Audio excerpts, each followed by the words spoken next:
Hello guys, hello and welcome to all of you. आज का हमारा टॉपिक है Ind AS 38 CA final financial reporting का सितंबर 25 के लिए रिवीजन वीडियो है। हम कॉन्सेप्ट समझेंगे फॉलोड बाय दैट जितने भी आपके क्वेश्चंस आए हुए हैं 38 से रिलेटेड अच्छे अच्छे क्वेश्चन जो कवर करने हैं आपके कॉन्सेप्ट को, वो करेंगे और उनको कॉन्सेप्चुअली समझ के चलेंगे। तो सबसे पहले बात करते हैं कि इंड एएस 38 किस पे नहीं लगता है।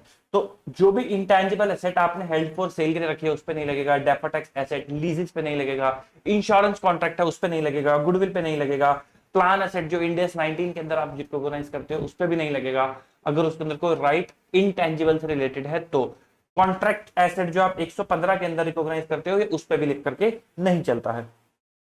फिर बात करते हैं इंटेंजिबल एसेट का मतलब क्या है। इंटेंजिबल एसेट का मतलब होता है कि आप ऐसे समझो, एसेट का मतलब क्या होता है कि आपको उससे इकोनॉमिक बेनिफिट आना चाहिए तो वो एसेट है, अदरवाइज वो एसेट नहीं है। एक रिसोर्स जो आपने कंट्रोल कर रखा है और उससे आपको इकोनॉमिक बेनिफिट आ रहा है तो वो एसेट होती है।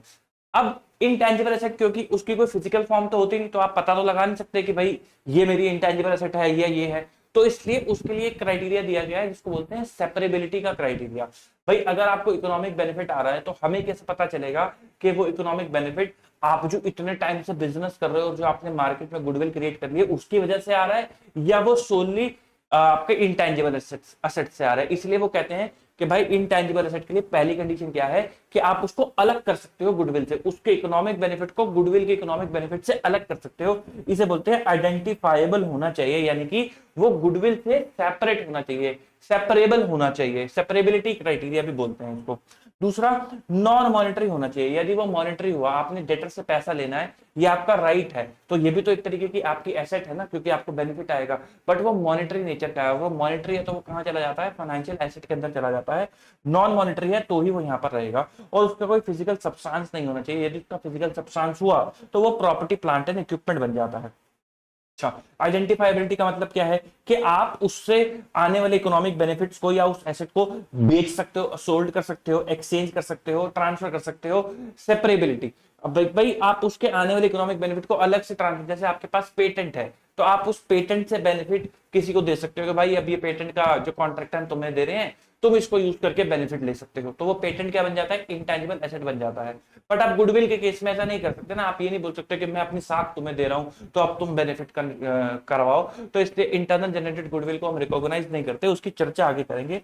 द पॉइंट इज कि वो आइडेंटिफाइबल होना चाहिए, यानी कि उसके आने वाले इकोनॉमिक बेनिफिट जो है आप उसको बेच सकते हो, ट्रांसफर कर सकते हो, एक्सचेंज कर सकते हो, या तो खुद से या फिर अलग किसी एसेट के साथ।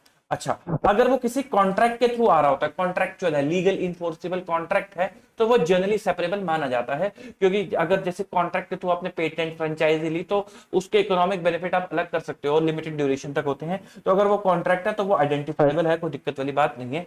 एसेट का मतलब क्या होता है, एक रिसोर्स जिसको आप कंट्रोल करते हो जिससे आपको फ्यूचर इकोनॉमिक बेनिफिट मिलेंगे। अच्छा, skilled staff, skilled staff generally आप रिकॉग्नाइज नहीं कर सकते एज एन इंटेंजिबल एसेट, क्योंकि आप उसको कंट्रोल नहीं करते। आप एम्प्लॉय को कंट्रोल नहीं कर सकते ना कि यही काम करके जाएगा। लेकिन किसी किसी केसेस में क्या होता है कि आप कंट्रोल कर पाते हो, जैसे आपने आईपीएल के प्लेयर खरीदे तो आपने कॉन्ट्रैक्ट कर लिया, या आपने कुछ साइंटिस्ट या किसी जैसे फैकल्टीज लोग कॉन्ट्रैक्ट करते हैं इंस्टीट्यूट के साथ, और मान लो कॉन्ट्रैक्ट के अंदर लिख दिया कि आप 5 सालों तक कहीं नहीं जाओगे, और काफी एक्सपीरियंस फैकल्टी है तो ये बोल दिया आप 5 सालों तक कहीं नहीं जाओगे, तो यानी कि वो एंटिटी अब उस रिसोर्स को कंट्रोल करती है। अगर आप जाओगे तो आपको सारे पैसे रिफंड करने पड़ेंगे, मतलब उस पर बहुत ज्यादा पेनल्टी लगा दी ताकि वो बंदा जाए भी ना। तो यहाँ पे क्या हो गया कि कंट्रोल क्राइटेरिया मीट हो गया, अगर वो मीट हो गया तो आप उसको इंटेंजिबल एसेट दिखा सकते हो, अदरवाइज आप उसको इंटेंजिबल एसेट नहीं दिखाते। जैसे एक क्वेश्चन आया था आपके आरटीपी मे 23 के अंदर कि एंटिटी ने एक्वायर करे तो ट्रेड सीक्रेट, यानी कि सीक्रेट रेसिपी, एक चाय बनाने का फॉर्मूला है और एक बादाम मिल्क बनाने का फॉर्मूला है, एक बिजनेस कॉम्बिनेशन में उन्होंने एक्वायर करे। अब जो रेसिपी ए है, जो बादाम मिल्क बनाने का फॉर्मूला है, वो क्योंकि पेटेंटेड है तो लीगल इन्फोर्सेबल है तो आप उसको इंटेंजिबल एसेट दिखा दोगे। लेकिन जो चाय बनाने का फॉर्मूला है उसको उन्होंने पेटेंट नहीं करा रखा, उसको पे कोई प्रोटेक्शन नहीं है, तो क्या उसको दिखा सकते हैं? तो मैंने आपको कहा कि अगर कॉन्ट्रैक्ट है तो आइडेंटिफाइबल है, मैंने ये नहीं कहा कि कॉन्ट्रैक्ट नहीं है तो आइडेंटिफाइबल नहीं है। आपको मेन क्या चेक करना होता है, सेपरेबिलिटी क्राइटेरिया। तो वो जो चाय बनाने का फॉर्मूला है आप किसी और को देके वो वाली चाय बना के बेच के अपना इकोनॉमिक बेनिफिट जनरेट कर सकता है, यानी कि वो फॉर्मूला आप स्पेसिफिकली सोल्ड कर सकते हो और उससे इकोनॉमिक बेनिफिट आ सकते हैं। और आपको पता है कि इस सोली चाय से मेरे को इतने इकोनॉमिक बेनिफिट आएंगे, हेंस वो सेपरेबिलिटी क्राइटेरिया को फुलफिल करता है, तो उसको भी आप रिकॉग्नाइज कर सकते हो एज एन इंटेंजिबल एसेट।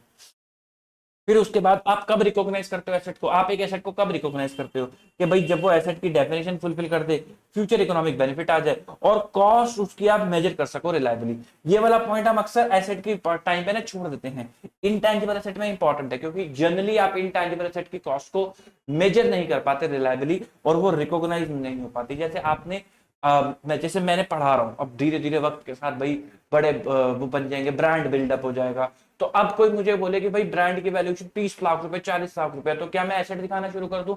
मैं नहीं दिखा सकता क्योंकि मैं ये मेजर नहीं कर सकता कि इसको इतना यहां तक लाने के लिए मेरी कितनी मेहनत लगी है, क्योंकि मेरे जो एफर्ट्स लगे होंगे वो कॉस्ट के फॉर्म में भी लगे होंगे, नॉन फाइनेंशियल फॉर्म में भी लगे होंगे, तो मैं उनको मेजर नहीं कर सकता। इसलिए ब्रांड को रिकॉग्नाइज नहीं करते, इसलिए internal generated brand, internal generated goodwill को हम रिकॉग्नाइज नहीं करते। मेजरमेंट की बात करते हैं कि जब आप मेजर करते हो इंटेंजिबल एसेट को, डेबिट करते हो, तो आप एंट्री जब डालोगे तो किस अमाउंट से डालोगे? तो भाई अगर आपने परचेज करा है इंटेंजिबल एसेट को, तो जो परचेज प्राइस होगा उसमें क्रेडिटेबल टैक्सेस हटा दोगे क्योंकि उनका तो इनपुट मिल जाएगा। जो भी आपने लीगल फीस पे करी, प्रोफेशनल फीस, टेस्टिंग फीस पे करी, एम्प्लॉयमेंट कॉस्ट, अगर वो डायरेक्टली एट्रीब्यूटेबल है तो इंटरेस्ट कॉस्ट तभी जोड़ोगे जब वो क्वालिफाइंग एसेट होगी, अदरवाइज आप नहीं जोड़ोगे। इसके अंदर भी, इंटेंजिबल एसेट के अंदर भी रेडी फॉर यूज का कॉन्सेप्ट चलता है, जो आपके पीपी में, जो हमने इंड AS 16 में भी आपको बताया था कि भाई आपने सोचा कि चलो एक एसेट को बनाते हैं या फिर खरीदते हैं, तो जब तक वो एसेट रेडी फॉर यूज नहीं हो जाती तब तक आप उस पर खर्चा करते हो, subject to research and development phase, जो हम अभी आगे देखेंगे। रेडी फॉर यूज जब वो हो जाती है तो कैपिटलाइजेशन रुक जाता है और अमोर्टाइजेशन स्टार्ट हो जाता है। अमोर्टाइजेशन का मतलब है डेप्रिसिएशन, कि भाई अब आप इससे बेनिफिट जनरेट करोगे, क्योंकि आप इससे बेनिफिट जनरेट करोगे वो क्रेडिट साइड में आएंगे। अब उनकी कॉस्ट जो है वो डेबिट साइड में आनी चाहिए ताकि करेक्ट प्रॉफिट निकल आए, इसलिए आप अमोर्टाइजेशन शुरू कर देते हो। Depreciation, amortisation are nothing but allocation of cost of an asset, जिससे आपको बेनिफिट जनरेट होगा। तो मैंने यहाँ पे वही रेडी फॉर यूज की डेफिनेशन आप लोगों के लिए लिख रखी है। अच्छा, जब आप एक्सचेंज करते हो एसेट को, इंटेंजिबल एसेट को, तो क्या होगा? तो सेम पीपी वाला फंडा लगेगा कि चेक करोगे क्या कमर्शियल सब्सटेंस है या नहीं। कमर्शियल सब्सटेंस का मतलब क्या है? कमर्शियल सब्सटेंस का मतलब है कि जब आप एसेट को एक्सचेंज कर रहे हो तो वो धंधे से रिलेटेड होना चाहिए, वो खाली सिर्फ ट्रांजैक्शन एक्सचेंज के पर्पस से ना हो कि हम बस एक्सचेंज कर रहे हैं क्योंकि हमें उधर प्रॉफिट या उधर लॉस दिखाना है। हम इसलिए कर रहे हैं क्योंकि दोनों पार्टीज के कैश फ्लोज इंपैक्ट हो जाएंगे इस एक्सचेंज की ट्रांजैक्शन से। मैंने एक बहुत बढ़िया एग्जांपल लेके आपको समझाया हुआ था टेलीकॉम सेक्टर का इंड AS 16 वाली वीडियो में, आप उसको भी रेफर कर सकते हो कमर्शियल सब्सटेंस के लिए, वहां आपको इसका बिल्कुल कॉन्सेप्ट क्लियर हो जाएगा। अगर कमर्शियल सब्सटेंस नहीं होता है एसेट के अंदर तो आप कोई भी प्रॉफिट और लॉस बुक नहीं करते, क्योंकि वो ट्रांजैक्शन एक तरीके की बोगस ट्रांजैक्शन है। तो हम क्या करते हैं, न्यू एसेट को किस पे दिखाते हैं? Book value of old asset, ताकि कोई भी प्रॉफिट एंड लॉस बुक ना हो, हेंस नो प्रॉफिट और लॉस विल बी बुक्ड।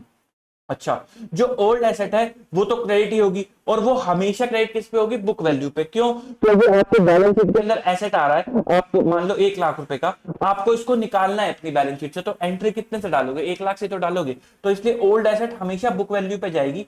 नई एसेट किस वैल्यू पे आएगी? उसके ऊपर चर्चा है एक्सचेंज की। तो नई एसेट अगर कमर्शियल सब्सटेंस नहीं है तो बुक वैल्यू पे आएगी, अगर कमर्शियल सब्सटेंस है तो आपको चेक करना होगा कि जो नई एसेट की फेयर वैल्यू है क्या वो क्लियरली एविडेंट है। क्लियरली एविडेंट का मतलब है कि वो सटीक है, एकदम लग रहा है कि हाँ भाई उसकी फेयर वैल्यू जो है सटीक है। अगर वो क्लियरली एविडेंट है कि यही फेयर वैल्यू होगी तो यूज दैट फेयर वैल्यू। अगर वो क्लियरली एविडेंट नहीं है तो आप ओल्ड एसेट की फेयर वैल्यू यूज करोगे। अगर एग्जाम में आपको क्लियरली एविडेंट की कोई इंफॉर्मेशन नहीं गिवन तो आप मानोगे कि वो क्लियरली एविडेंट नहीं है, हेंस आप ओल्ड एसेट को प्रेफरेंस दे देते हो। ठीक, बट पॉइंट इज के क्लियरली एविडेंट, अगर उन्होंने क्वेश्चन में क्लियरली एविडेंट डाल दिया तो यू शुड नो, और अगर दोनों ही फेयर वैल्यू गिवन नहीं है तो आपको book value of old asset को यूज करना पड़ेगा। क्वेश्चन आएगा उसके थ्रू समझेंगे, सेम बिल्कुल पीपी वाला कॉन्सेप्ट है ये भी। फिर यदि आपको इंटेंजिबल एसेट ग्रांट में मिलती है तो आपके पास फेयर वैल्यू और नॉमिनल वैल्यू दोनों में से कोई भी ऑप्शन होता है कि आप उसको चूज कर सकते हो। अगर आप फेयर वैल्यू चूज करते हो तो आपको ग्रांट को भी एज अ फेयर वैल्यू दिखाना होता है, यानी कि asset account debit to fair value, sorry asset account debit to grant, ये आपको दिखाना पड़ता है। जो नॉमिनल वैल्यू है ये तो बस एक डिस्क्लोजर पर्पस की अप्रोच है, आप 1 रुपए से एंट्री डाल देते हो या 100 रुपए से एंट्री डाल देते हो, एज द केस में भी। बात करते हैं इंटरनल जनरेटेड की। इंटरनल जनरेटेड का मतलब क्या है कि आप खुद से अपने लिए इंटेंजिबल एसेट क्रिएट कर रहे हो, कोई सॉफ्टवेयर क्रिएट कर रहे हो, कोई वेबसाइट क्रिएट कर रहे हो, वो अपने लिए खुद से कर रहे हो। तो जब आपके दिमाग में ये विचार आया, ये पूर्ण विचार आया कि चलो हम अपने लिए कोई इंटेंजिबल एसेट क्रिएट करते हैं, तो आपने उस विचार के बाद रिसर्च करनी शुरू करी होगी कि ये जो विचार है क्या ये सही भी है, क्या इससे कोई काम बनेगा भी। तो जब तक आप रिसर्च कर रहे हो तब तक आपको नहीं पता कि आपको बेनिफिट आएगा कि नहीं आएगा। तो जब तक आपको बेनिफिट नहीं आएगा तब तक आप एसेट नहीं दिखा सकते। तो देयरफॉर रिसर्च के खर्चे कहां चले जाएंगे? प्रॉफिट एंड लॉस अकाउंट में चले जाएंगे। जब आपको टेक्निकली फीजिबिलिटी आ गई कि हाँ साहब मेरा काम जो है चल जाएगा, मेरे को बेनिफिट आ जाएंगी। टेक्निकली फीजिबिलिटी का मतलब है डेवलपमेंट फेज स्टार्ट हो गया। तो जैसे ही डेवलपमेंट फेज स्टार्ट हो जाता है तब आप अपनी उस खर्चों को, एसेट पे होने वाले खर्चों को कैपिटलाइज करना शुरू कर देते हो।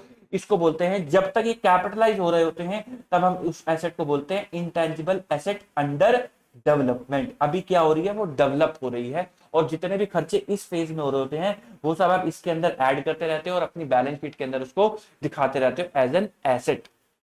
फिर उसके बाद जब वो डेवलप हो जाती है, अब वो जो आपने यहाँ पे सपना देखा, फिर सपने की रिसर्च करी, रिसर्च के खर्चे पीएनएल में डाले, यहाँ पे आके सपना पूरा होता हुआ दिखाई दिया कि हाँ साहब बेनिफिट आ जाएगा। फिर क्योंकि सपना पूरा होता हुआ दिखाई दे रहा है, फ्यूचर इकोनॉमिक बेनिफिट भविष्य में दिखाई दे रहे हैं, तो आपने खर्चे को कैपिटलाइज करना शुरू कर दिया और इंटेंजिबल एसेट अंडर डेवलपमेंट दिखानी शुरू कर दी। यहां पर आके आपका सपना पूरा हो गया, एसेट बन के तैयार हो गई है। अब आपके पास एसेट आ चुकी है। क्योंकि अब एसेट आपके पास आ चुकी है तो एसेट कितने पे दिखाओगे? जितने की आपको एसेट पड़ी है, यानी कि कॉस्ट, और जितने का आपको उसको बेनिफिट आप उससे उठा पाओगे। बेनिफिट उठाने के लिए आप कहां जाते हैं? इंड एस 36 में रिकवरेबल अमाउंट के भाई आप अभी बेच के इतना बेनिफिट उठा सकते हो, यूज करके इतना बेनिफिट उठा सकते हो, विच एवर इज हायर, जिसको आप क्या बोलते हो? Recoverable amount. तो इतना बेनिफिट आप उठा सकते हो विच एवर इज लोअर पे जो है आप दिखा करके चलोगे। अगर आपने एसेट को 100 रुपए पे बनाया है लेकिन आपको बेनिफिट सिर्फ 90 रुपीज के होने वाले हैं, तो आप एसेट को किस में दिखाओगे? 90 रुपीज पे दिखाओगे। 10 रुपीज का क्या दिखाओगे? इम्पेयरमेंट। अगर आपने एसेट को 100 रुपए पे बनाया है और आपको बेनिफिट 120 के होने वाले हैं, तो अब आप एसेट को कितने पे दिखाओगे? 100 रुपए पे। क्योंकि हम कहते हैं कि ये 20 रुपीज हैं, ये अनरियलाइज्ड हैं। एक प्रूडेंस कॉन्सेप्ट की वजह से आप इनको आज ही अपनी बैलेंस शीट के अंदर नहीं दिखा सकते। तो देयरफॉर आप कितने पे दिखा करके चलोगे? 100 रुपए पे। तो मैक्सिमम कितने पे दिखाओगे? रिकवरेबल अमाउंट पे। अच्छा, अगर आप डिटरमाइन नहीं कर पा रहे कि रिसर्च फेज पे खड़े हैं, डेवलपमेंट फेज पे खड़े हैं, तो always assume is the research phase पे खड़े हैं। अच्छा, इंटरनली जनरेटेड इंटेंजिबल एसेट के अंदर कि भाई जब मैंने यहाँ पे बिजनेस करने का सपना देखा तो मैंने बिजनेस शुरू करा, धीरे धीरे मैं मेहनत करता गया, रोज सुबह आता था शाम को जाता था, रोज सुबह आता था शाम को जाता था, मेहनत करता था। 5-6 साल बीत गए, आज मेरे बिजनेस की अच्छी गुडविल जनरेट हो चुकी है और मुझे लगता है कि आज अगर मैं बिजनेस बेच दूं तो 20 लाख रुपए का बिक जाएगा। तो क्या मैं गुडविल दिखा दूं? The answer is no.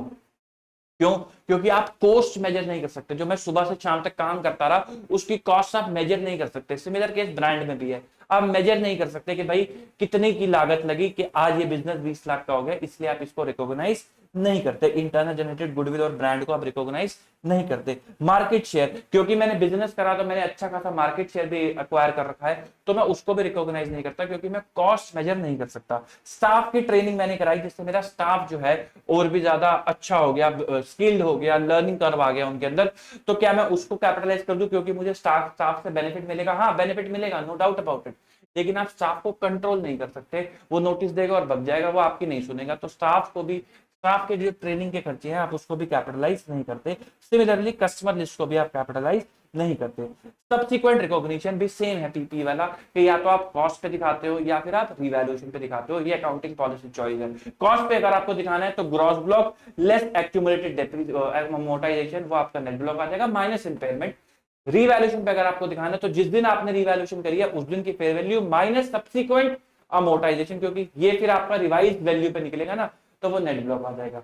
जब भी आप रिवैल्यूएशन करोगे तो रिवैल्यूएशन की अकाउंटिंग कैसे करोगे? तो भाई उसके लिए है ग्रॉस मेथड और एक है नेट मेथड। ये भी पीपी वाला ही है कि पहला स्टेप लगाओ परसेंटेज चेंज, दूसरा स्टेप लगाओ जो उस परसेंटेज चेंज से मल्टीप्लाई। नेट के केस में एलिमिनेशन भी बोलते हैं, तो एलिमिनेट कर दो उसको अमोर्टाइजेशन को, देन अपना रिवैल्यूएशन बुक कर दो। ये छोटा सा एग्जांपल है। 100 रुपए की एसेट थी, ग्रॉस में 20 का वो था अमोर्टाइजेशन, 80 रुपीज की बुक वैल्यू थी, जिसकी वैल्यू गिर के 50 हो गई, तो 30 रुपीज का मेरा क्या आ गया, रीवैल्यूएशन लॉस आ गया।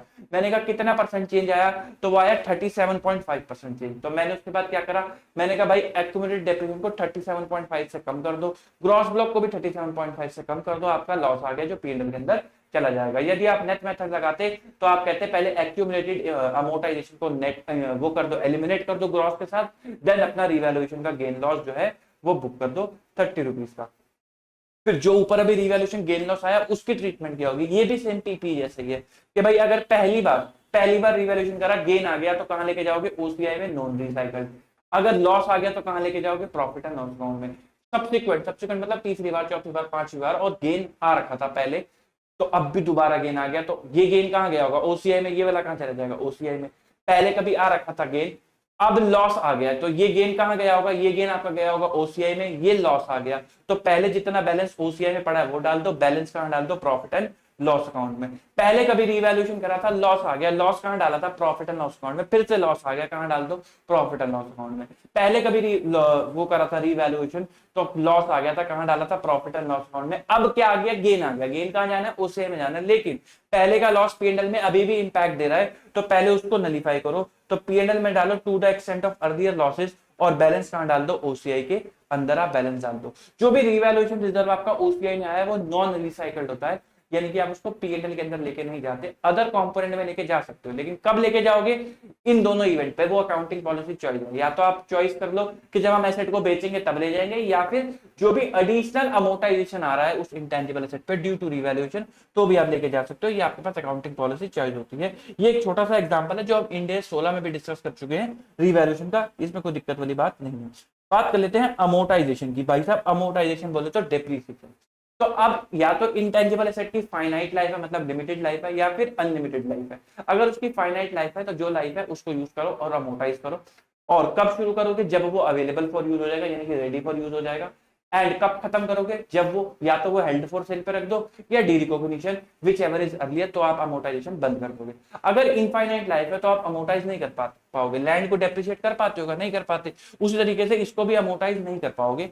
तो आपको क्या करना होगा, इसको एनुअली इंपेयर करना होगा, क्योंकि इसकी आपको हर बार चेक करना होगा कि भाई जितने की वैल्यू आ रही है उतने के बेनिफिट मिल जाएंगे या नहीं मिलेंगे। जहां नहीं मिलेंगे वहां इंपेयरमेंट बुक हो जाएगा। और हर बार आपको रिव्यू भी करना पड़ेगा कि क्या लाइफ के अंदर कोई चेंज आया, क्या अब लग रहा है कि पहले लग रहा था इन्फिनिटी लाइफ है, इनफाइनाइट लाइफ है, लेकिन अब डेफिनेट लग रही है, तो आप उसको चेंज करके, जैसे ही आपको लगेगा कि भाई मान लो यहाँ पे आपको लगा था इनफाइनाइट लाइफ है, यहाँ पे आपको लगा कि नहीं भाई 8 सालों की लाइफ है, तो यहाँ से आप 8 सालों में उसको डेप्रिशिएट अमोर्टाइज करना शुरू कर दोगे। और ये जो चेंज आया है लाइफ का, यहाँ पे अनलिमिटेड थी और यहाँ पे 8 थी, ये क्या है, ये चेंज इन अकाउंटिंग एस्टिमेट है। आप प्रोस्पेक्टिवली डील करोगे इसके साथ, जो भी बैलेंस आपका कैरिंग अमाउंट आ रहा है डिवाइडेड बाय 8, वो आपका अमोर्टाइजेशन निकल कर आ जाएगा। तो आगे बढ़ते हैं, डिस्पोजल एंड सेल। तो डिस्पोजल आप कब करोगे, जब बेच दोगे, या फिर फाइनेंस लीज में दे दोगे, या फिर उसको डोनेट कर दोगे। जो भी गेन लॉस होगा उसको आप अदर इनकम में दिखा दोगे। ये वाला चार्ट ये वाली बात बोलता है।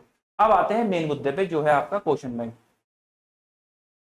तो Venus limited private limited acquired a software for its internal use costing rupees 10 lakh.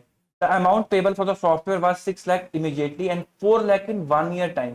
भाई इंटरेस्ट कंपोनेंट आ गया इस 4 लाख में, तो आपको इंटरेस्ट कंपोनेंट हटाना पड़ेगा। The other expenditure incurred was purchase tax और entry tax, legal fees, consultancy fees and all. तो देखो जी, कैश पेड कितना करा, 6 लाख, और 4 लाख में क्योंकि 10% का रेट था तो 1.1 डिवाइड बाय 1.1 करके आपने क्या निकाल लिया, इंटरेस्ट कंपोनेंट हटा दिया और प्रिंसिपल कंपोनेंट ले लिया। इंटरेस्ट कंपोनेंट कहां चला जाएगा, प्रॉफिट एंड लॉस अकाउंट के अंदर। और परचेज टैक्स और एंट्री टैक्स क्योंकि रिफंडेबल है तो आपने नहीं लिया, लीगल फीस ऐड कर दी और कंसल्टेंसी फीस ऐड कर दी सॉरी, कंसल्टेंसी फीस ऐड कर दी। Total cost to be capital जाएगी 12,70,636 रुपए। अगला क्वेश्चन, सन लिमिटेड एक्वायर करता है सॉफ्टवेयर फ्रॉम अर्थ लिमिटेड। अच्छा जी, सन एक्वायर कर रहा है सॉफ्टवेयर अर्थ से, ये एक्सचेंज का क्वेश्चन है, तो याद रखना, क्लियरली एविडेंट वाली बात। अब सन एक्वायर कर रहा है एक सॉफ्टवेयर अर्थ से, और बदले में क्या दे रहा है उसको, टेलीकम्युनिकेशन का लाइसेंस। कम्युनिकेशन का लाइसेंस कितने पे आ रहा है बुक पे, 5 लाख रुपए का, और सॉफ्टवेयर कितने पे आ रहा है, 10,000 रुपए पे, और in the books of earth limited, जो कि फेयर वैल्यू ऑब्वियसली नहीं है। अब वो उसने पहला केस आपको दिया है, उससे पहले देखो जरा, सन लिमिटेड की बुक से क्या जा रहा है, टेलीकम्युनिकेशन लाइसेंस, आ क्या रहा है, सॉफ्टवेयर। तो पहले जाने वाली एसेट की बात कर लेते हैं। टेलीकम्युनिकेशन लाइसेंस आ रहा है 5 लाख रुपए का, सन लिमिटेड की बुक्स में देखो ओल्ड एसेट क्रेडिट हुई कितने की, 5 लाख की। हर केस में ओल्ड एसेट क्रेडिट हुई 5 लाख की, ओल्ड एसेट क्रेडिट हुई 5 लाख की। अर्थ लिमिटेड के केस से क्या जा रहा है, सॉफ्टवेयर जा रहा है जो कि 10,000 की वैल्यू पे आ रहा है। तो सॉफ्टवेयर क्रेडिट हुआ 10,000 पे, सॉफ्टवेयर क्रेडिट हुआ 10,000 पे, सॉफ्टवेयर क्रेडिट हुआ 10,000 पे। तो इरिस्पेक्टिव ऑफ द केस जो ओल्ड एसेट है वो हमेशा किस पे क्रेडिट होगी, बुक वैल्यू पे क्रेडिट होगी। अब बात कर लेते हैं नई एसेट की, जो न्यू एसेट आएगी। अब सन के पास क्या आ रहा है, सन के पास सॉफ्टवेयर आ रहा है, तो रिसीविंग एसेट फॉर सन क्या है, सॉफ्टवेयर है। अब सॉफ्टवेयर की फेयर वैल्यू कितनी है, 520। क्या ये क्लियरली एविडेंट है, द आंसर इज नो, क्योंकि कोई इंफॉर्मेशन नहीं गिवन, तो ये यूज नहीं हो सकते। तो क्या यूज करोगे, टेलीकम्युनिकेशन लाइसेंस जो दे रखा है 5 लाख रुपए का, तो पहले केस में क्या यूज करा, 5 लाख रुपए। Case number 2, fair value of software measurable ही नहीं है, तो क्लियरली एविडेंट की तो बात ही नहीं आएगी। टेलीकम्युनिकेशन लाइसेंस कितने का है, 4,90,000 का, तो क्या यूज करोगे, 4,90,000। ऑब्वियसली डिफरेंस कहां चला जाएगा, प्रॉफिट एंड लॉस अकाउंट के अंदर। कहता है कोई भी फेयर वैल्यू अवेलेबल नहीं है, अगर कोई भी अवेलेबल नहीं है तो क्या यूज करोगे, बुक वैल्यू, तो क्या यूज करोगे, बुक वैल्यू। उसी तरीके से आओ अर्थ के पास, अर्थ के पास क्या आ रहा है, टेलीकम्युनिकेशन लाइसेंस अर्थ के पास आ रहा है। टेलीकम्युनिकेशन लाइसेंस की फेयर वैल्यू कितनी है, 5 लाख रुपए। क्या ये क्लियरली एविडेंट है, द आंसर इज नो, क्योंकि इंफॉर्मेशन नहीं गिवन। तो यूज क्या करोगे, 5,20,000 जो एसेट जारी है उसकी फेयर वैल्यू, तो उसने देखो यूज करा है 5,20,000। फिर उसके बाद दूसरे केस में सॉफ्टवेयर की है नहीं, तो 490 अवेलेबल है, तो 490 यूज करनी पड़ेगी। तीसरे केस में कोई भी अवेलेबल नहीं है, तो बुक वैल्यू ही यूज करनी पड़ेगी। This is the concept of exchange. Commercial substance अगर आपको समझना है तो आप इंड AS 16 वाली वीडियो भी देख सकते हो, नहीं तो हमारा एक शॉर्ट भी डला हुआ है, मैं आपको टैग कर दूंगा इस वीडियो में डिस्क्रिप्शन में, आप उसको भी देख के समझ सकते हो, वहां से भी आपकी क्लैरिटी मिल जाएगी। Expenditure on new production process on 1-2 जो है वो है 2700 और 900 और 3600। मैंने इसकी ना फोटो बना रखी है, सीधा यहां से समझ लेते हैं, जल्दी समझ में आ जाएगा। तो 1/4/1 को शुरू हुआ मामला और 31 दिसंबर को डेवलपमेंट फेज शुरू हो गया, टेक्निकल फीजिबिलिटी आ गई। यहां तक खर्चा हो रखा था 2700 का, इसके बाद खर्चा हुआ 900 का। तो 2700 वाला खर्चा कहां चला जाएगा, प्रॉफिट एंड लॉस अकाउंट के अंदर चला जाएगा। जो 900 वाला खर्चा हुआ है, यहाँ पे टेक्निकल फीजिबिलिटी जब आ गई तो इसके बाद वाले खर्चे क्या होंगे, कैपिटलाइज। तो ये 900 का खर्चा क्या होगा, कैपिटलाइज होगा। जो यहां से लेके यहां तक का खर्चा हुआ 6,000 रुपए का, वो भी क्या होगा, कैपिटलाइज ही होगा। तो 900 भी कैपिटलाइज होगा और 6,000 भी कैपिटलाइज होगा।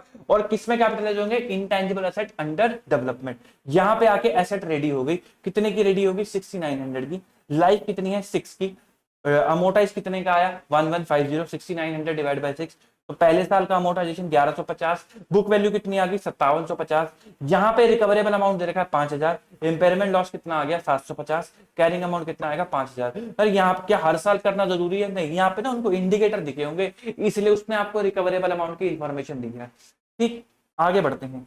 सेटन limited acquire an intangible asset on 31 March 2001 for 1 lakh rupees. The asset was revalued at 1,20,000 और 31 मार्च 2002 और फिर 85,000 और 31 मार्च 2003। तो आओ जरा केस 1 देख लेते हैं। 1 लाख की एसेट थी, 20,000 से रीवैल्यू करी तो 20,000 का गेन आ गया, फिर 1,20 से 85 हो गई, 35,000 का लॉस हो गया। तो 20,000 का पहले OCI, बैलेंस कहां, प्रॉफिट एंड लॉस अकाउंट में। तो उसी तरीके से जुपिटर लिमिटेड ने एक्वायर करी एक इंटेंजिबल एसेट, कितने की, 1 लाख रुपए की। एसेट को रीवैल्यू करा 85 पे, तो 15,000 का लॉस कहां चला जाएगा, प्रॉफिट एंड लॉस अकाउंट के अंदर चला जाएगा। और उसके बाद 1,05,000 का गेन हो गया, तो जो यहाँ पे आपको 35,000 रुपए का गेन हुआ वो कैसे जाएगा, तो पहले P&L का लॉस है वो सेटअप कराओगे, बैलेंस कहां डाल दोगे, बैलेंस डाल दोगे OCI के अंदर। ठीक, आगे बढ़ते हैं। X limited engage in business of manufacturing fertiliser, entered into a technical collaboration में एंटर हुआ है, और उन्होंने जो है 10 करोड़ देके कोई नो हाउ खरीदा 5 सालों के लिए, और उनको लगता है कि भाई इतने मेट्रिक टन के हम प्रोडक्शन करेंगे। तो ये रेशियो है बेनिफिट की, तो अमोटाइजेशन किस पे करोगे, इस बेनिफिट की रेशियो में ही करोगे। अगर ये बेनिफिट की रेशियो हमें नोन नहीं होती तो हम यूज करते हैं SLM बेसिस। अगर बेनिफिट की रेशियो पता है तो यूज दैट बेनिफिट रेशियो, तो आप इस रेशियो में अमोटाइज करोगे। वो कहता है फर्स्ट ईयर के बाद at the end of 2 year 65,000 metric tonne की फर्टिलाइजेशन होगी, क्योंकि हो चुकी थी बीइंग मैन्युफैक्चर, और उसको लग रहा कि रिवाइज कर दिया उसने एस्टिमेट 85, 1.5 और 1.15 पे। तो इससे क्या होगा, एस्टिमेट रिवाइज होने से आपका अमोटाइजेशन भी रिवाइज हो जाएगा, और इसको क्या बोलते हैं, इसको बोलते हैं change in accounting estimate as per Ind AS 8। तो आप कैसे करोगे भाई, ओरिजिनल प्रोडक्शन आपकी क्या थी, 50, 70, 120 टोटल आ गया 450, यहां तक तो कोई चेंज नहीं हुआ था। तो जो 10 करोड़ का आपका खर्चा है डिवाइडेड बाय 450 इंटू 50,000 आपका अमोटाइजेशन आ जाएगा, 1 करोड़ 11 लाख 11,111। फिर फर्स्ट ईयर के एंड के बाद जब सेकंड ईयर का एंड आया जिसमें आप 65,000 की प्रोडक्शन कर चुके थे, वहां पे आपको लगा कि एस्टिमेशन जो है अब चेंज हो चुके हैं और आपकी कैरिंग वैल्यू कितनी आ रही थी, कैरिंग वैल्यू आ रही थी 10 करोड़ माइनस अमोर्टाइजेशन, ये आपकी कैरिंग वैल्यू आ रही थी। कितना कितना एस्टिमेशन अब आपको लग रहा है इतने का, और 65,000 आपको पता है एक्चुअल हो चुका है, टोटल कितना आ गया 370। तो जो बैलेंस कैरिंग अमाउंट है वो किसकी रेशियो में जाएगा, वो इसकी रेशियो में जाएगा। तो डिवाइडेड बाय 370 इंटू 65 करोगे ये, इंटू 85 करोगे ये, इंटू 1,05,000 करोगे तो ये आ जाएगा। और ये जो चेंज आया है इसके अंदर 50 से ये जो आपने चेंज करा है इसको क्या बोलते हैं, चेंज इन अकाउंटिंग एस्टिमेट, इसीलिए इसको प्रोस्पेक्टिवली एडजस्ट करा है। ठीक है। एक्स लिमिटेड परचेज करता है patent right from 1 April 2001 for 3 lakh rupees, जिसकी लीगल लाइफ कितनी है 15 साल। However due to competitive nature of the product management estimate useful life only 5 year, management को लगता है सिर्फ 5 साल ही है। Straight line amortisation is determined by the management to be the best method, उन्होंने एसएलएम निकाला, कोई दिक्कत नहीं है। As on 1 April 2002 management is uncertain that process can actually be economical feasible, और उसको डिसाइड करा कि राइट डाउन कर देंगे 1.5 लाख पे और अमोर्टाइज करेंगे 2 सालों के अंदर। 1 अप्रैल को अंदर कोई परफेक्ट रिलेटेड प्रोडक्शन प्रोसेस मिल गया और उसकी वैल्यू बढ़ा दी 3 लाख पे और यूजफुल लाइफ भी उसकी 4 साल कर दी। तो फोटो देखो, फोटो से समझ में आ जाएगा। 1 अप्रैल को कितने की वैल्यू थी 3 लाख रुपए की, लाइफ कितनी थी 5 सालों की, तो 3 लाख डिवाइड बाय 5, अमोर्टाइजेशन कितना है 60,000 का। तो पहले साल का अमोर्टाइजेशन 60,000, फिर उसके बाद बुक वैल्यू कितनी की आई 240 की। यहाँ पे लगा कि गड़बड़ हो जाएगी तो रिवैल्यूएशन करा 1.5 लाख रुपए पे, रिवैल्यूएशन लॉस आ गया 90,000 का, कहाँ चला जाएगा प्रॉफिट एंड लॉस अकाउंट के अंदर, रिवैल्यूएशन लॉस चला जाएगा जब फर्स्ट टाइम रिवैल्यूएशन हुआ। फिर उसके बाद वैल्यू कितनी रहेगी 1.5 लाख, रिवाइज लाइफ कितनी आ गई 2 साल, और अमोर्टाइजेशन कितना आ गया 75,000। ये जो लाइफ चेंज हुई है 5 से 2, इसको क्या बोलते हैं चेंज इन अकाउंटिंग एस्टिमेट। 75,000 का पहले साल का अमोर्टाइजेशन आया, 1.5 लाख माइनस 75,000, वैल्यू कितनी बच गई 75,000। यहाँ मजा आ गया, यहाँ पता चला बेनिफिट ही बेनिफिट होने वाला है, कोई दिक्कत वाली बात नहीं है। फेयर वैल्यू निकल कर आई 3 लाख, रिवैल्यूएशन गेन आ गया 225, कहां जाएगा जो अर्लियर लॉस था पहले वो जाएगा पीएनएल के अंदर, बैलेंस कहां जाएगा ओसीआई के अंदर। यहाँ पे रिवाइज लाइफ कितनी होगी 4 इयर्स की, तो 225 डिवाइडेड बाय 4 अमोर्टाइजेशन कितना आ जाएगा, sorry 3 lakh divided by 4 amortisation कितना आ जाएगा 75,000। फिर यहाँ पे फिर से अमोर्टाइजेशन करा तो वैल्यू कितनी आ गई 2,25,000 की। ठीक, आई होप आपको समझ आया होगा। X pharmaceutical limited seek your opinion in the following matter, acquired a 4-year license to manufacture a specialized drug at a cost of 1 crore at the start of the year, production commenced immediately। तो ठीक है, उन्होंने acquire करा एक licence, तो वो तो intangible asset ही है, कोई दिक्कत वाली बात नहीं है। उसके बाद also purchased another company at the start of the year as a part of acquisition, X Pharmacy Limited acquired a brand with a fair value of 3 crore based on the sale revenue, the life of the brand is 15 है। तो उन्होंने brand acquire करा है, self generated नहीं है तो intangible हो सकता है। स्पेंड करे 1 crore on advertisement campaign for the first 6 month, subsequent fail जो है उसमें इंप्रूवमेंट आ गई और उसकी लाइफ कितनी है लगता है 3 सालों तक इंप्रूवमेंट रहेगी।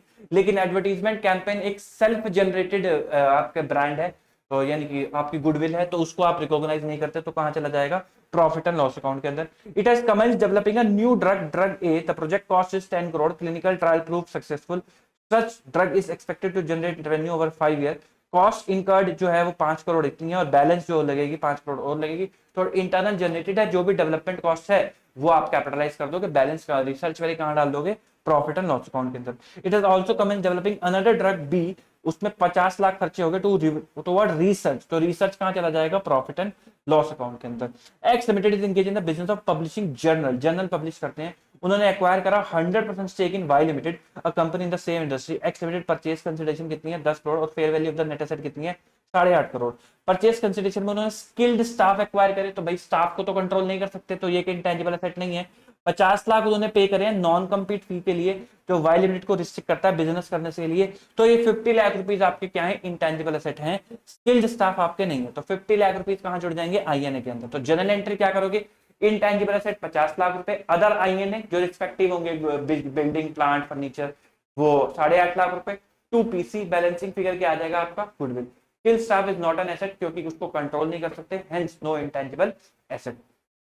एक्स लिमिटेड एक्वायर करता है वाई लिमिटेड को on 30th April 2001, the purchase consideration is 50 lakh, fair value of the tangible asset is 45 lakh, company estimate the fair value in process research is 10 crore 10 lakh, no other intangible is acquired by X limited, further cost incurred by X limited in relation to dash research projected, research के खरे 5 lakh, established technical feasibility 2 lakh और further development cost for technical feasibility established 7 lakh, और what amount, वो कहता है किस amount पे हम दिखाएंगे। तो जब आपने एक्वायर करा बिजनेस कॉम्बिनेशन पे, तो किस पे भाई इंडेक्स 103 क्या कहता है, आईएनए किस पे दिखाओगे, फेयर वैल्यू पे।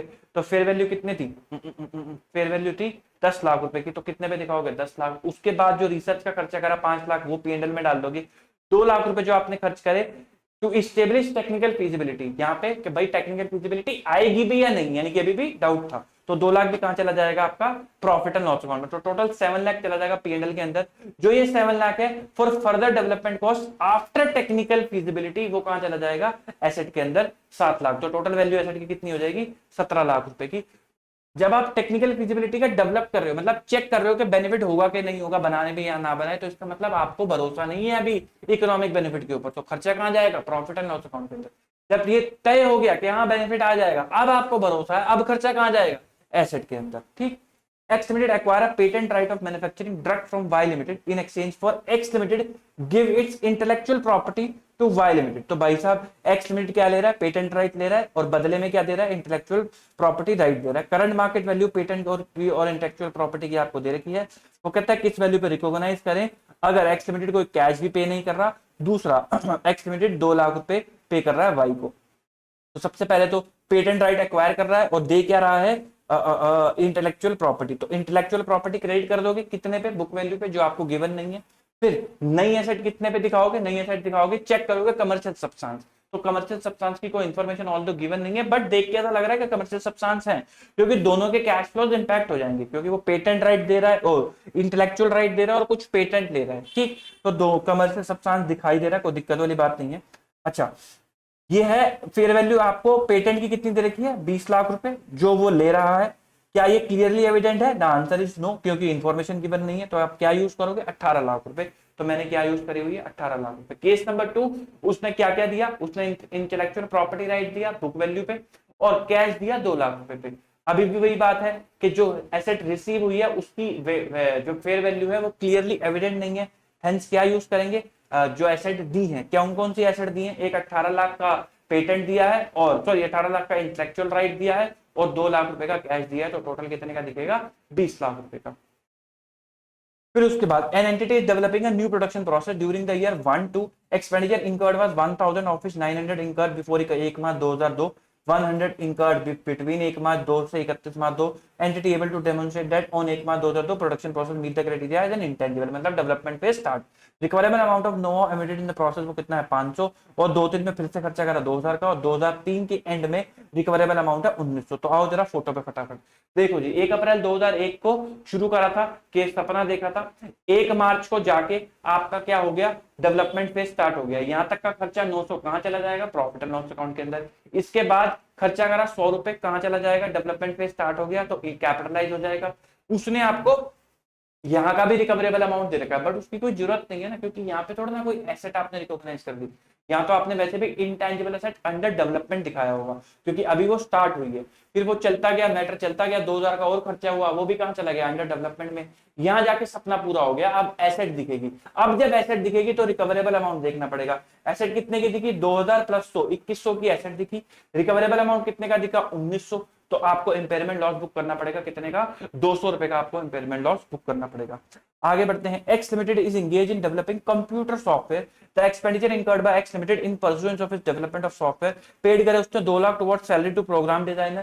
भाई तो सैलरी पे करी है तो पीएनएल के अंदर चली जाएंगी। Incurred 5 lakh toward other cost of completion of program designer, ये भी पीएनएल के अंदर चला जाएगा।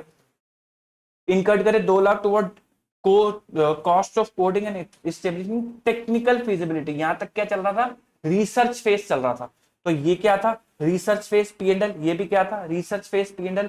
अभी यहाँ पे टेक्निकल फिजिबिलिटी एस्टेब्लिश करने का खर्चा करा, ये भी PNL. Paid 7 lakh for other direct cost after establishing technical feasibility, ये क्या हो जाएगा कैपिटलाइज हो जाएगा। इनका 2 लाख टुवर्ड अदर टेस्टिंग, ये क्या हो जाएगा कैपिटलाइज हो जाएगा। फिर उसके बाद कॉन्फ्रेंस कराई के हमने सॉफ्टवेयर बनाया, वो तो कहां चला जाएगा, वो तो डायरेक्टली एट्रिब्यूटेबल ही नहीं है, तो वो कहां चला जाएगा प्रॉफिट एंड लॉस अकाउंट के अंदर चला जाएगा। X limited decide to revalue intangible on 1 April 2001। On the date of revaluation asset आ रही थी 1 करोड़ की, एक्यूमुलेटेड अमोर्टाइजेशन आता 40 लाख का, 60 लाख की वैल्यू आ रही थी, और रीवैल्यू कर दिया उसके 1.5 करोड़ का। तो ये मैंने ग्रॉस और नेट मेथड दोनों से कर रखा है, कोई दिक्कत नहीं आएगी आप लोगों को। अभी अभी हमने इसका एग्जांपल भी देखा था। As a part of business expansion strategy, KK limited in the process of setting up a pharma intermediary business, जो वेरी इनिशियल स्टेज पे है। For this purpose KK limited ने एक्वायर करा ऑन 1 अप्रैल 2018 100% शेयर उसने acquire कर ली, जिसकी net asset कितनी है 15 करोड़ की है, और आपने पीसी दी है 35 करोड़ की। अब उसके नेट एसेट के अंदर कुछ एसेट इंक्लूड नहीं है क्योंकि उसकी किताबों में नहीं आ रहे थे, उसकी डिटेल आपको दे रखी है।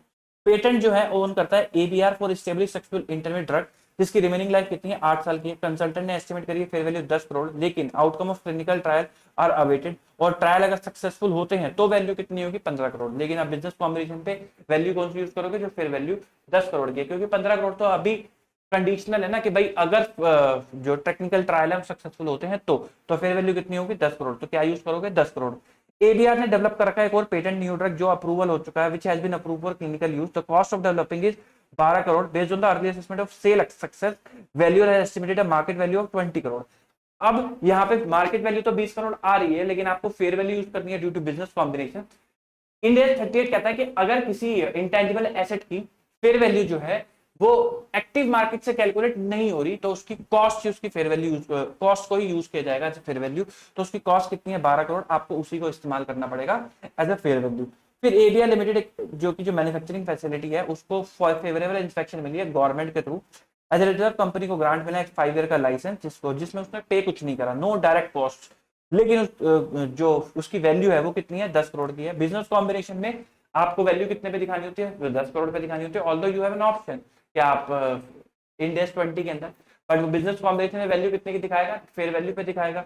अगर वो लाइसेंस को फेयर वैल्यू पे दिखाएगा तो कॉरस्पॉन्डिंग ग्रांट को भी रिकॉग्नाइज करेगा 10 करोड़ का, तो यानी कि एसेट भी दिखाएगा लायबिलिटी भी दिखाएगा। तो जब आप गुडविल की कैलकुलेशन आईएनए निकालोगे तो आप 15 करोड़ का आईएनए पहले से था, पेटेंट एक्वायर करे 10 और 12 के, ये वाला लाइसेंस एक्वायर करा, साथ में ये लायबिलिटी भी एक्वायर करी, तो नेट एसेट कितने के आ गए 37 करोड़। तो इनका इंपैक्ट क्या आ गया निल। फिर उसके बाद one of the senior engineer of XYZ has been working on the process to improve manufacturing efficiency and consequently reduce manufacturing cost. This is a major project and has full support of XYZ board of director. Senior engineer believe that cost reduction will exceed the project cost within 24 month. तो कहते हैं भाई cost कम हो जाएगी, कोई दिक्कत नहीं है। और इससे अनसर्टेन, अच्छा ऑन 1 जून को उनको अप्रूवल भी मिल गया, जिससे अनसर्टेनिटीज भी जो थी उनकी वो हट गई। This remove the uncertainty. अच्छा कॉस्ट जो थी 18 लाख की इनकर करी उन्होंने 31 मार्च तक, और 7,80,000 का उनको एक ऑफर मिल गया अभी कि ये टेक्नोलॉजी हमें बेच दो। कोई बंदा है उत्तराक्ष, उसको लगता है कि 12 लाख का बेनिफिट होगा इन परपेचुटी। डायरेक्टर ऑफ रिसर्च है नेहा, जो एक क्वालिफाइड इलेक्ट्रॉनिक इंजीनियर है, जिसको लगता है कि कोई उत्तराक्ष जो है वो बावला हो चुका है, कोई 12 लाख का बेनिफिट नहीं होने वाला, 9,60,000 रुपए का बेनिफिट होगा कितने पीरियड तक 4 इयर्स तक। तो बताओ जी आपको क्या करोगे। तो आओ जरा फोटो पे आओ। तो उन्होंने सबसे पहले रिसर्च शुरू करी होगी टेक्नोलॉजी की। 1 जून को जब उनको अप्रूवल आ गया तो उनको टेक्निकल फिजिबिलिटी आ गई, तो इससे पहले वाला फेज क्या होगा रिसर्च फेज हो गया। यहां से लेके यहां तक का खर्चा कितना था 18 लाख। 3 महीने का खर्च, 2 महीने का खर्चा कितना 3 लाख। कहां डाल दोगे प्रॉफिट एंड लॉस अकाउंट के अंदर डाल दोगे। 18 में से 3 लाख गए, 15 लाख का खर्चा after development after research phase, in development phase क्या कर दोगे कैपिटलाइज कर दोगे, कोई दिक्कत वाली बात नहीं है। फिर यहाँ पे आके प्रोजेक्ट कंप्लीट हो गया, एसेट तैयार होगी। एसेट की वैल्यू कितनी आ रही है अभी 15 लाख रुपए की वैल्यू आ रही है। लेकिन उत्तराक्ष क्या कह रहा है 12 लाख रुपए मिलेंगे, जो कि नेहा एक क्वालिफाइड इंजीनियर है। और हम तो बात नेहा की मानेंगे ना, हमारे लिए कौन है उत्तराक्ष, उत्तराक्ष की ऐसी की तैसी, हम तो नेहा की मानेंगे। तो नेहा कह रही है कि भाई 9,60,000 मिल जाएंगे, तो हम नेहा की बात मानेंगे। एक तो वो पढ़ी लिखी है, तो दूसरा रीजन ये है कि वो पढ़ी लिखी है, तो इसलिए नेहा की बात मानेंगे। तो वैल्यू न्यूज कितना है 9,60,000 रुपए का वैल्यू न्यूज आ रहा है। अगर आप एसेट को इस्तेमाल करते हो तो आपको 9,60,000 रुपए का बेनिफिट होगा। अभी बेच देते हो fair value less cost to sell तो 780, whichever is higher is your recoverable amount, जो आपकी आता है 9,60,000। 15 लाख की वैल्यू है, 9,60,000 का रिकवरेबल अमाउंट है। 5,40,000 का क्या बुक कर दोगे इंपेयरमेंट लॉस आप बुक कर दोगे। Super sound had the following transaction during the financial year 19-20। On 1 April 2019 super sound limited purchase net asset of music limited for 13,20,000। Fair value of music limited identifiable net asset कितने होंगे 10 लाख। तो goodwill कितनी की आ गई 3,20,000 की goodwill आ गई। वो कहता है अमोटाइज भी कर देना गुडविल को 10 ईयर में। याद रखना गुडविल अमोटाइज नहीं होती, गुडविल क्या होती है इंपेयरमेंट के लिए चेक होती है एनुअली, ठीक है। ऑन 4 मई 2019 सुपर लिमिटेड जो है परचेज करता है franchisee to organise musical show from Armaan TV 80 lakh और उसकी एनुअल फीस कितनी है 2% of the musical show revenue. Franchisee expire हो जाएगी 5 सालों की, यानी कि 80 लाख को आपको इंटेंजिबल एसेट दिखाना है और 5 सालों में अमोर्टाइज करना है। रेवेन्यू हुआ है 10 लाख रुपए का और इसका 2% आपको फीस भी पे करनी है। फिर उसके बाद उसने एक और कॉपीराइट एक्वायर करा जिसमें उसने लीगल फीस एक्वायर करी 2.5 लाख रुपए की और 7 लाख रुपए का खर्चा करा प्रोसिक्यूट करने का कॉपीराइट इंफ्रिंजमेंट। तो 7 लाख रुपए कहां चले जाएंगे प्रॉफिट एंड लॉस अकाउंट में। लीगल फीस जो है आपकी कैपिटलाइज हो जाएगी और लाइफ कितनी है इसकी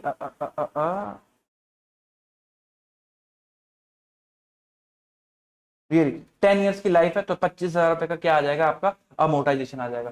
तो सबसे पहले तो पीएनएल कैसा दिखेगा 10 लाख रुपए का रेवेन्यू इस साल का। अमोर्टाइजेशन आओ जरा पहले एसेट पे आ जाओ 3,20,000 की गुडविल अमोर्टाइजेशन होता नहीं जीरो बैलेंस 3,20,000। 80 लाख रुपए का आपका फ्रेंचाइजी कितने साल की लाइफ थी 5 ईयर्स की लाइफ थी तो 16 लाख रुपए का अमोर्टाइजेशन 64 लाख की वैल्यू। 2.5 लाख रुपए का कॉपीराइट 10 साल की लाइफ थी 25,000 225। अमोर्टाइजेशन कितने का आया आपका 16,25,000 तो 16,25,000 का अमोर्टाइजेशन। अदर एक्सपेंस में क्या क्या आएगा जो कोर्ट फीस पे करी प्रोटेक्ट करने के लिए प्लस जो फ्रेंचाइजी फी पे करी 2% ये आपका अदर एक्सपेंस में आ जाएगा। एंड वैल्यू ऑफ एसेट कितनी की आ जाएगी 69,45,000 की आपकी वैल्यू ऑफ एसेट आ जाएगी। आगे बढ़ते हैं PQR limited is a gaming developer company. Few years back कुछ साल पहले उन्होंने डेवलप करी थी एक न्यू गेम Cloud9 और वो 10 लाख कॉपीज जो है वो बेच चुकी हैं। उनको लगता है कि हमारी गेम जो है बहुत बढ़िया है और उसकी वैल्यू कितनी होनी चाहिए आज की डेट में 20 लाख रुपए होनी चाहिए जो हमने निकाली है इस वैल्यूएशन टेक्निक से। तो हम उसको बैलेंस शीट के अंदर दिखाना चाहते हैं। नंबर 2 वो कह रहे हैं कि PQR ने पे भी कराया 10 लाख किसी MNC को कुछ वीडियो गेम के राइट के लिए हेड स्पेस के लिए। वो कह रहे हैं उसको भी हम क्या करें। तो सबसे पहली बात तो जो Cloud9 है आज से कई साल पहले डेवलप हुई थी आज लग रहा है कि बहुत कॉपी बिकेंगी तो इसको एज एन इंटेंजिबल एसेट दिखा दे। क्या दिखा सकते हैं द आंसर इज नो नहीं दिखा सकते। हेड स्पेस की जो आपने एक्वायर करा है टाइटल क्या उसको दिखा सकते हैं यस उसको दिखा सकते हैं। Cloud9 को क्यों नहीं दिखा सकते क्योंकि वो internal generated value cost can not be measure reliably therefore not recognised. Head space को क्यों दिखा सकते हैं क्योंकि एक्वायर करी है cost can be measure reliably future economic benefit तो आएगा ही आएगा देयरफॉर आप रिकॉग्नाइज कर सकते हो इंटेंजिबल एसेट से। अच्छा गेम से मुझे एक बात याद आ गई मेरा आप लोगों से एक सवाल। आजकल ना एक गेम की इंडस्ट्री के अंदर चल रहा है GTA 6 आने वाली है। आप लोग अगर अपडेट हो गए तो GTA 6 आने वाली है। GTA 6 किसकी है रॉकस्टार की है। रॉकस्टार अपने अपने एक टाइटल है उसके उससे ऊपर अगर देखोगे तो एक कंपनी है T2 करके आप मुझे पूरा नाम नहीं याद आ रहा यूएस बेस्ड कंपनी है।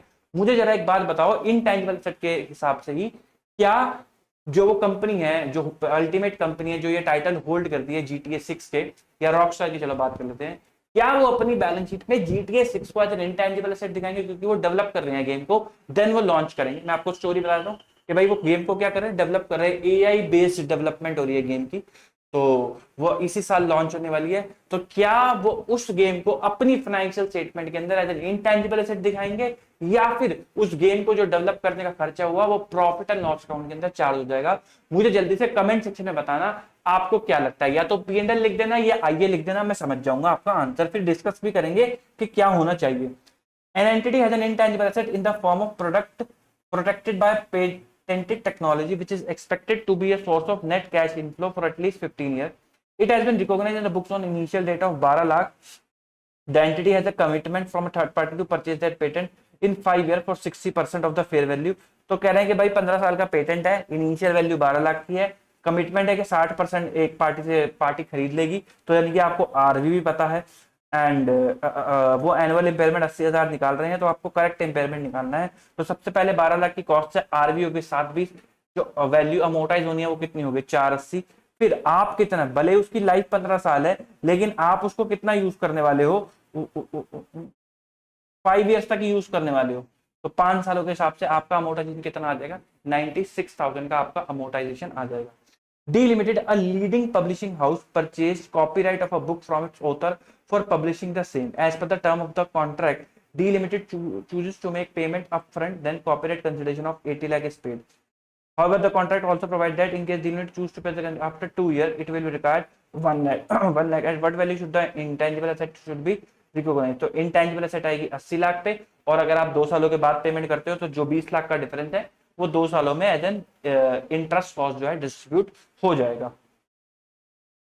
फिर अगला company engage in the provision of information technology product and services incurred following expenditure during the development phase of the software product The entity also purchased software from third party for incorporating it into its end software product offered for customer.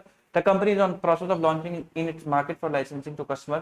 The company also takes service of external customer. तो ये खर्चा दे रखा है उस, और आपको बताने कितना कैपिटलाइज होगा डेवलपमेंट पे। परचेज प्राइस पूरा का पूरा कैपिटलाइज हो जाएगा, कोई दिक्कत नहीं है। एम्प्लॉयमेंट कोस्ट नोट नंबर 1, वो कहता है एम्प्लॉयमेंट जो है डेवलपमेंट में लगे थे 9 महीने, लेकिन जो खर्चा है वो 12 महीनों का है, तो 9 महीने का कैपिटलाइज, 3 महीने का पीएनएल। टेस्टिंग पूरा का, क्योंकि ये सारा का सारा खर्चा किसका है, डेवलपमेंट का है। 450 में से उसने कहा है नोट नंबर 2 देखो भाई 50,000 अब नॉर्मल है, तो 400 जो नॉर्मल है कैपिटलाइज, 50 अब नॉर्मल पीएनएल, रेस्ट ये 220 वाला खर्चा कहां चला जाएगा, कैपिटलाइज हो जाएगा। Cost of training provided to staff, तो ट्रेनिंग का खर्चा कोई भी डेवलपमेंट से रिलेटेड नहीं है, हेंस पीएनएल।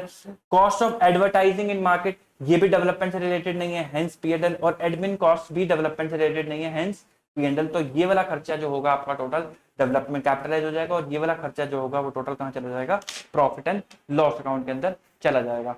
तो ये होता है आपका end AS 38 complete. I hope आपको क्वेश्चन समझ में आए होंगे। मैंने थोड़ी सी स्पीड लेकर आया क्योंकि वीडियोस बहुत ज्यादा लंबी हो जाती हैं, तो बच्चे कंप्लेंट करते हैं। आई होप आपको समझ आया होगा, कॉन्सेप्चुअली चीजें क्लियर हुई होंगी।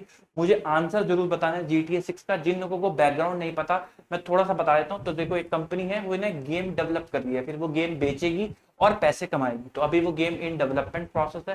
पहले वो लोग रिसर्च करते हैं, ये इंटरनल जनरेटेड से रिलेटेड है। पहले वो लोग रिसर्च करते हैं, फिर उसके बाद वो गेम डेवलप करते हैं, डेवलप करने के बाद वो गेम बेचते हैं। द पॉइंट इज, अब वो गेम डेवलप हो चुकी है और आप उस कंपनी के चार्टर्ड अकाउंटेंट हो, और आप लोगों को मुझे बताना है कि वो जो डेवलप गेम है GTA 6 स्पेसिफिकली, क्या वो रॉकस्टार की बैलेंस शीट के अंदर या T2 टेलीकॉम उसकी बैलेंस शीट के अंदर एज एन एसेट दिखेगी, या जितना भी खर्चा GTA 6 की डेवलपमेंट में हुआ है वो सारा का सारा प्रॉफिट एंड लॉस अकाउंट के अंदर चला जाएगा। मुझे बस आप लोग बता देना कमेंट करके, या तो पीएनएल या आईए, पीएल या फिर आईए लिख देना, मैं समझ जाऊंगा, फिर उसके बाद डिस्कस भी करेंगे। Good bye, tata, take care, best of luck. मिलते हैं आपसे अगली वीडियो में। Good bye, bye.